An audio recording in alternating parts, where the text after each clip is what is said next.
What's up, East Texas, and welcome back to Beast Texas Breakdown Podcast. I'm your host, Serenity Douglas, joined by Dan Millay, and we have a very special guest, the Chapel Hill head coach, Coach Jeff Reardon. Thank you for joining us in the studio today. I appreciate y'all having me. This is pretty exciting. I know, we finally get to talk some unfiltered, not off of the field, football talk. Yes, we ma'am. need it. Yeah, let's go. I'm ready. Right. So first things first. Obviously, the Fat 15 polls. Dan, we had so many things move around from last week. And I really want to hear your thoughts. Before we show the Fat 15 polls, I want to hear your thoughts on it. Because y'all were chilling week one against Jasper, but then you saw everybody else having to really fight for their life. So what did you make of it? Well, it's East Texas football, and scheduling is hard, and all these teams have to schedule hard games. Like Carthage, they're not going to find an easy game. Kilgore's not going to find an easy game. Gilmer's not going to find an easy game. Of course, Chapel Hill's not going to find an easy game. So those week one games, these first 4 weeks before district hits, there's going to be a lot of tough games, and they're going to be close battles, and whoever's on that night's going to win. And that's kind of what happened Friday night when you see all these scores, and people think they're upsets, but really, the team that won was a good team too, and they just had the better night, in my opinion. Okay. Kind of with that in mind, when the scores roll in for us, we see Carthage losses, essentially, and we're like, wow. Yeah. But you're saying, everybody's a good team out here. There's really no gimme game. So when those scores roll in for you, what's your reaction? Well, I know that Carthage-Kilgore game was close last year. I think it was like a one-point game or was. something like that last year. So I knew that was going to be a battle. We have a little pick'ems in our coach's office, and I hope Surratt don't hear this, but I picked Kilgore just because last year Carthage got them, and usually that's how it happens. The next year the other one wins. So I was a little surprised with Gilmer after they won a state championship and playing 16 games last year, and how they just got hot at the end of the year. I thought that was going to carry over into week one, and they just had some first night jitters. Things happen on the first night, especially with special teams and whatnot. So that was kind of a surprise. But then we got Gilmer this week, so I have the film on Pine Tree and Gilmer, and Pine Tree just played incredibly hard. Yeah, absolutely. And their defense is really, really, really good. So. Yeah. And we're going to get into a lot of their game footage later on. We're going to see some of it too. But for starters, all that moving around, that ends up being Chapel Hill on top week two, now coming off of week one. So, what were your thoughts on that, seeing Chapel Hill on top? Like I said, y'all were chilling, got the big win over Jasper, and then, you saw everybody else with the upsets that aren't really upsets. Right. So Chapel Hill is sitting in that number one spot. And then, like we said, we can look at the rankings right here, but I want to say Longview was number 2, Kilgore ended up being number 3, and no Gilmer in the top 8, which is very surprising. Yeah. But, what were your thoughts on that? I'm just looking at that list, and I don't want to play any of those guys. That's for sure. They're all very talented teams, very good teams. And it's not where you start; it's where you finish. It's fun to be number one right now, but our ultimate goal is to be number one at the end of the season, and hopefully we can accomplish that. But it's definitely awesome to be number one right now. But looking at that group of teams, man, that's rough. I don't know how y'all rank that. It is tough, and that's the thing. These come out every single week, but I don't think we prepared for that much of the teams dropping. Like Carthage dropping to 5, Gilmer dropping to 10 off of one loss. I don't know. It seemed pretty steep. It was kind of steep, but like Coach said, there's just so many good teams out here. It's impossible to just say, regardless, they're the best team, because things can change, and there's not a bad team out here. Everybody can compete on any given week. So. Absolutely. I bet that poll changes every week. It does. It's just the tough schedules, and somebody's going to lose, somebody's going to win, somebody's going to get hot, so it's going to fluctuate all year. Yeah, I agree. And like you were saying, hope Coach Surratt doesn't hear me either, but I picked Kilgore. Remember you that? Did. I picked Kilgore. I said I kind of felt like Carthage has a little bit too they might have a little bit too much emotion from not making it to the state championship, being the 9-time state champions. They really wanted that 10th ring, and it was Gilmer who took them down. But they might have been going into a little bit too much emotion. Obviously, we have to talk about the elements. The elements at these games did not help for anybody. I gotta shout out Longview Lufkin, 7-3. We thought that score was wrong. We thought that score was really wrong. But Kilgore taking down Carthage. Yeah, like you said, I want to say it was maybe about a 3-point game last year, so I knew it was going to be a dogfight. No pun intended. Right. But I still was a little surprised, I will say. Yeah, definitely surprising. Anytime Carthage loses is surprising in East Texas because of what they've done. in the history that they have. So anytime they don't win the ball game, you know, you're like, what happened? Did somebody get hurt? Or, you know, is the weather bad? What happened? But Kilgore's tough. You know, we play them twice a year, every year, so we know each other very well, and their defense is unbelievable. You know, Coach Fuller. Yeah, as you can see. Yeah, Coach Fuller does a great job getting those kids ready to play, and they play with some passion, like their hair's on fire. Yeah, I mean, y'all all kind of do. I think the teams where their mascots are Bulldogs, like, I think that says something. So Chapel Hill, Kilgore, Carthage, Yeah. and then y'all pretty much all play each other. Yeah, like you said, you guys play Kilgore twice a year. You know, y'all will be playing Gilmer just this Friday, so Yeah. like that's going to be pretty steep too. But do these upsets do anything for your team? Let's start with Kilgore first before we get to Gilmer's. Like, seeing Kilgore go down, seeing Carthage go down, does that do anything for y'all's team's motivation? You know, I don't think so. I think, you know, our kids are good at being locked into 1 week at a time. Right now, you know, last week Jasper Bulldogs were on our sites, and that's who we were focused on. And, you know, this week it's the Gilmer Buckeyes. It doesn't get any easier, and that's who we're focused on right now. In 2 weeks, we'll focus on Carthage Bulldogs when we have to play them. That is quite a schedule. Yeah. That's quite a schedule. Believe me, it feels like playing Florida or playing Georgia, Alabama, Texas, and Man. it's crazy. So you know, you got to be on every week, and you know you're gonna know where you're weak and where you're strong, and who can make plays and who can't in those pressure situations, and we'll be ready for district. You know, Yeah. and then we got Kilgore and Pine Tree and Lindale when we get to district. So You it don't get get a any break. easier. You don't get a break at all. I can't remember who I was talking to. It was probably you, Dan. I said, this is like SEC. Yeah. Like, week after week, you're just getting beat up. Yeah. But, I mean, speaking of that Gilmer game this Friday, Gilmer was taken down by Pine Tree. That also, I mean, in the conditions and everything, that also was a tough one to see. Like, all of our highlights was just Pine Tree. Right. And obviously Pine Tree is a fantastic team led by Coach Bachman, but we cannot deny the fact that it was a surprise. Right. Gilmer just won state last year, so everybody was not expecting them to come out week 1 and lose. Right. Yeah, no, certainly not. And I mean, you know, a little biased because Coach Bachman sat down with me for a nice cup of coffee. Shout out Coach Bachman. We had a coffee with the coach together. But, I mean, he was really proud, you know, telling me everything about, you know, how the Pine Tree program doesn't necessarily have a long, rich history like a lot of these teams out here do. But, I mean, you know, it's got to start somewhere. So his team, you know, had kind of a building year last year, kind of trying to put their best foot forward. And, I mean, beating Gilmer in week 1 is about as good of a first week as you can have, as, you know, big of a statement as you can make, I guess. Absolutely. And Coach, I really want to get your perspective on, just like me and Dan were saying, and like we've been saying all year so far, is that these teams are having to adjust to their losses and who they lost on their teams. Obviously, Right. Gilmer, they lost Will Henderson, which Yeah, was a huge running back. He's up at UTSA. Obviously, we're losing athletes after athletes. You still have your 2 best players, so that's really good, but you lost some Yeah, no some doubt. good guys too. So, like, what do you do? You know, I think that's why you schedule hard early.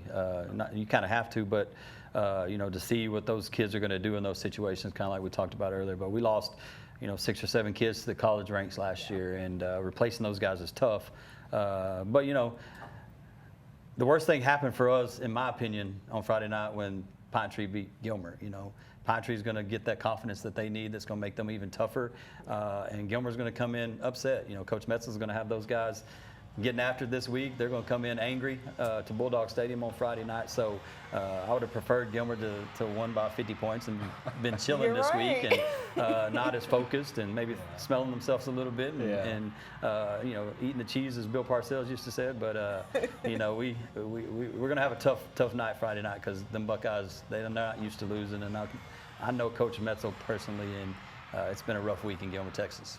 Oh, I already know. He's a great guy, so I can't Yeah. even really Yes, imagine him mad. absolutely, But, absolutely. Yeah. I mean, if Jeff Traylor has taught him anything, is that they don't like losing. But, I mean, Dan, you brought up a great point. They started off like that last year. Yeah. But this time it's different because they're state champs. Last year, sure, they did start off 0-2. But they weren't state champs, so it didn't really matter that they started off 0-2. Now No. it does. Yeah, I mean, starting off 0-2 last year, like you said, it was one thing because they weren't coming off the championship, so they didn't necessarily have the same expectations. But, I mean, kind of like we mentioned, you know, since talking about it, since they lost, I don't think anybody over there is panicking. And I mean, Coach, I don't think nobody over there is panicking. Yeah. They're saying, you know, okay, we've been here before.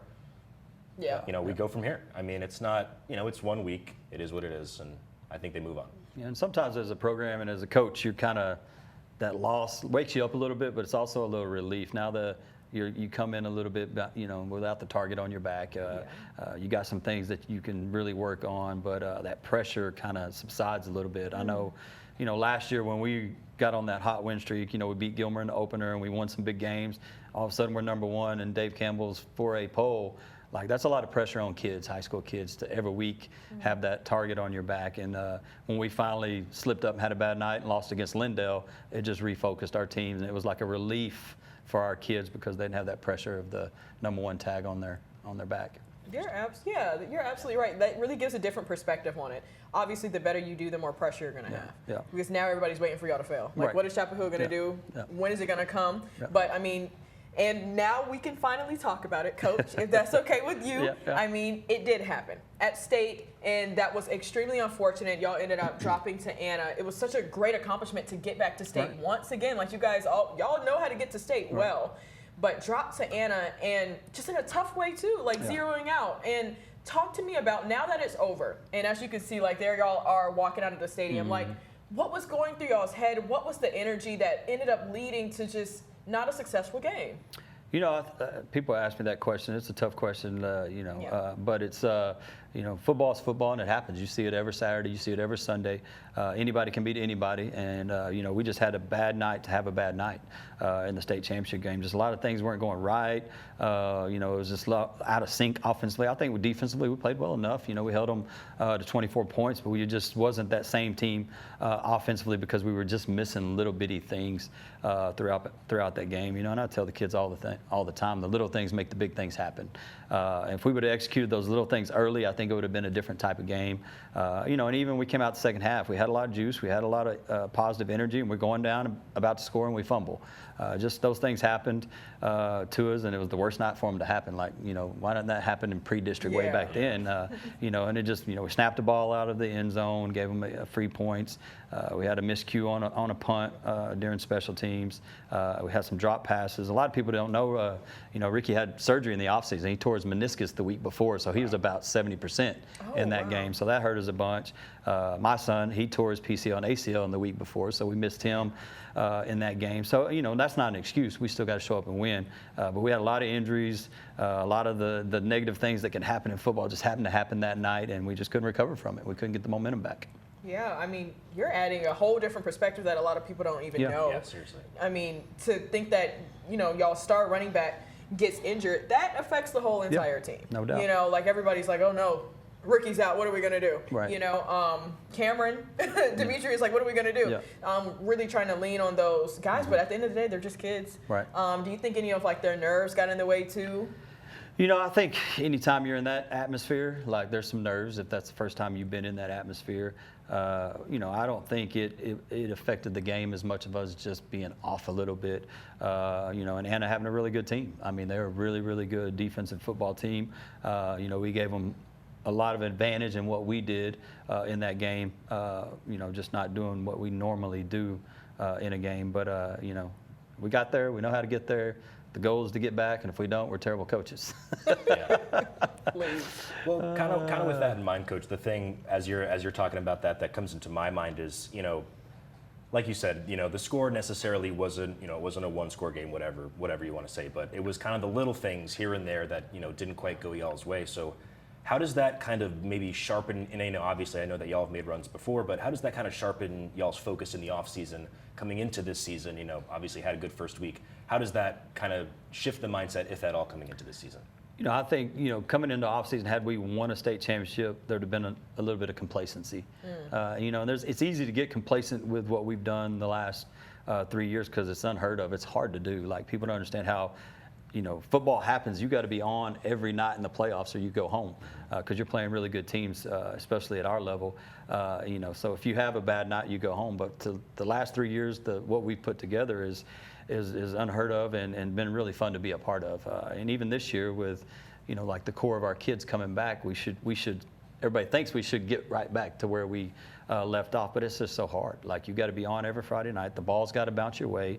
You got to stay injury free. And the breaks have to go your way when it gets to that point. But in saying that, it left a chip on our shoulder going into the offseason. So we weren't complacent. State championship was the goal. We didn't get to the goal.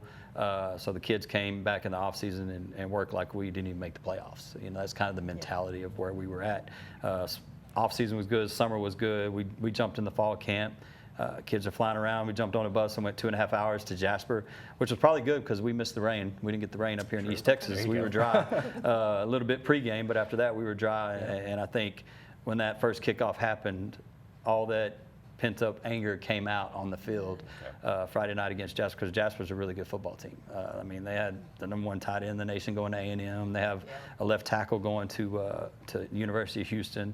I mean, their quarterback is like a 10-700 guy. I mean, they were very talented, but we had a lot of aggression when that ball kicked off on Friday night down there in Jasper, and it just, it could have got out of hand. And you talk about your core coming back. Demetrius Brisbane is back as the quarterback. Obviously, he's a playmaker. So dynamic, so talented. He's a great kid, really funny too. Always love our interviews. But how did you pick him back up? And because you get the added factor of it's now your senior year. Right. And we know what happened last year, but it's your senior year. You're about to go up to Baylor. How do you keep him focused in on the year? Like you said, he's just a great kid. He's the same kid every day. He's fun to coach. Got a great personality. Like him and Ricky's personalities are totally opposite. Demetrius loves everybody. Everybody loves Demetrius. He talks to everybody. He's very social. And then Ricky's just kind of this quiet, subdued guy that's going to score 44 touchdowns in a year, not say a word. Punch in, punch out. Like just this highlight right here. He's just going to run in the end zone. He's going to do what he has to do. And that's just Rick. You're not going to get a whole lot out of Rick. But Demetrius we call him Superman. Sometimes they're like, what play are you going to go? I'm going to let Superman make a play, and that's what I do. It may be 4th and 14, and we may run quarterback. We may run the quarterback just because we know he's going to go make a play. He's just a fun kid to be around, like you said. It's been fun coaching him the last 4 years. 3 years. This is the 4th year. But he's the same age as my son. So since I got here, they were in 6th grade of their 2nd semester when I got here. So I've watched them do everything together: basketball, track, football. And they've always been successful, but they've always been a fun group to be around. Yeah, I like that a lot too. Demetrius, he's a great quarterback. He can run, he can throw, he can do it all. And you can tell that he's just going to go for it. And I think that's what I love about watching high school football. There is no fear. They'll put their body on the line by any means necessary, and that's exactly what he does. I really am interested to hear, just from a coach's perspective, like you said, you've been coaching him for so long. How do you think Baylor's going to develop him? What type of quarterback, maybe if you're thinking of even in college or NFL, that he might develop into? What do you see for him? They're recruiting him as a defensive back, but I think, if it's me personally, I'm putting the best player at quarterback and snapping in the ball every play and see what happens. But, I think he could be a college quarterback if that's what he wanted to be. But I think Baylor wants to, they're going to have some packages for him at quarterback, receiver, just because he's so talented. But I think he's going to be, his main position is going to be safety at the next level. But, he can do it all. I told him that, going into senior year this year, I was like, hey, there's no holding back this year. You're going to play receiver. You're going to play quarterback. Sometimes Ricky gets tired. He lines up at running back. Ricky hands him the ball. And he got a lot of defensive reps and also returned to kick against Jasper. So we're going to use him a lot more. And we lined him up at receiver and threw him a pass and gave him a reverse last week. So we're going to try to put him in different spots so defenses have to game plan for that. And then when you're game planning for that, you got Ricky in the backfield too, the University of Texas commit that you got to stop as well. Love it. Yeah. I'm just That's very pretty happy. cool. I'm very happy that's he's going to Texas as a Texas alum. Love that. But I had no idea. That's really interesting to me. Yeah. That's really cool. And because I was going to ask, as soon as I'm sure you thought the same thing. As soon as you said he's going to play safety, first thing I thought was, okay, is he staying late after practice and y'all are doing defensive drills? I don't know what that looks like. But it kind of sounds like it looks like putting him into every sort of situation he could possibly be in this year, kind of at least dip his toe into this, into that, and kind of, increase his versatility. He's already a versatile guy, but that's just cool. In previous years, he's played limited defense. He's played no receiver, no kickoff return because he's our quarterback, and we're trying to, keep him healthy, and we don't want him to get hurt doing those other things. But he's definitely more locked in at. In defense, during defense practice, he actually goes and works safety drills. We try to get him some receiver during offensive practice. just all those things. So he'll be ready, just so we can move him around, and he's a weapon. I mean, people have to game plan if he's not in the same spot every time. And we got a great young junior quarterback named Malik G that we trust that can go in there at quarterback and throw the ball and still not change our offense at all with him in the game. So it allows for us to do some things. Well, that says a lot about you as a coach to even try to get him ready for Baylor too, so that they could see him, taking more snaps like you said. So that's pretty amazing too. But I mean, you mentioned Ricky, star running back, 4-star running back, 5-star maybe at this point, going off to the University of Texas. He's absolutely fantastic. I don't think I've ever seen a running back like him before. He is just completely dynamic. And I think I just continue to use that word, is dynamics. So, I mean, what else do you continue to see from him for this season? Ricky's he's grown a lot, just as a leader. He's always quiet. He's always kind of behind the scenes, just give me the rock, let me go score type guy, and not say nothing. He's going to save all of his energy for running the football. But he's became more of a leader, more of a vocal guy for us. And like you said, he's the most talented running back that I've ever coached, and not just because he scores touchdowns, because he's the best pass pro running back I've coached. He's so physical. When we drop back to pass and the blitzer comes, he will put his face mask in their chest, and he's got great hands out of the backfield. He catches a lot of balls out of the backfield. He does a lot of good things for us, and he's just so strong, so fast, so physical, and he's just got a nose for the end zone. Like last week, he had 10 carries for 225 yards and 3 touchdowns, and 2 touchdowns called back. He's just that kind of guy. So he's the dude. And you guys are our game of the week for Chapel Hill versus Gilmer. We will be out there, or we'll have a reporter out there, and that's going to be a pretty big game. But you guys get to host it. I saw the new scoreboard and everything that y'all got going on there, and y'all have been doing some construction in front of your football field. Yeah, what's going on? We got an indoor going up right there. It's getting nice in Chapel Hill, Texas, man. We got a $1 million scoreboard, a multi-purpose facility going up, new buildings, new middle school. So it's where it's at right now. In Tyler, it's nice, and we're trying to catch up with everybody else around us. And we got the success on the field, and now we're going to have the facilities to go with it. Yeah, I mean, that absolutely says it for sure. Y'all will now be one of the best on the field, one of the best looking as well. The indoor facilities for Texas, they go hard, and y'all need it because it's too hot for all the that. Heat Dome. What's it called? Oh yeah, the Heat Dome. I mean, I will say, if you guys do an indoor, I don't know, some central air or something, we need some AC because I don't know. I think Kilgore's. Oh my gosh, it was hot. Yeah. It just felt like we were just in a sauna. They get swampy. Yeah, it gets real swampy out there. The SMU has an air-conditioned indoor, and it's heaven for sure. Nice. Yeah, it's nice. I mean, that definitely helps out. Yeah. I mean, so I guess just to wrap it up, what do you think it's going to take down Gilmer? Man, I wish I had those answers. I could make a lot of money. But, I think we just got to protect the football. That's cliche, but whoever wins the turnover battle is going to have the best chance to win.